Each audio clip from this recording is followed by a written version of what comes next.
Yesu.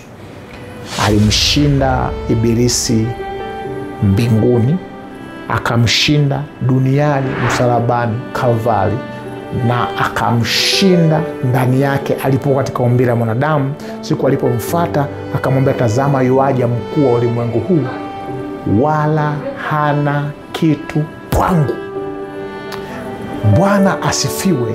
Huyu Yesu anamshinda adui ibilisi ndani yetu. Nikupe fungu moja litakubariki sana. Kitabu cha Yohana 12 mstari wa 31. Sasa hukumu ya ulimwengu huu ipo. Sasa mkuu wa ulimwengu huu atatupwa nje. Alisema maneno haya akiwa hajafa na kufufuka. Alipofufuka tunasema hukumu ya ulimwengu huu imekuja. Mkuu wa huu ulimwengu nani? Ibilisi, ambaye alijipa hukumu, maana alipewa na Adamu funguo na utawala wa dunia. Tukiwa ndani ya Yesu, mkuu wa ulimwengu huu ameshatupwa nje. Hana kitu kwetu.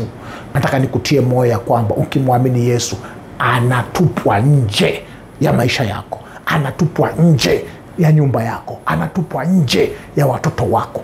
Ameshatupwa nje kwa damu ya Yesu.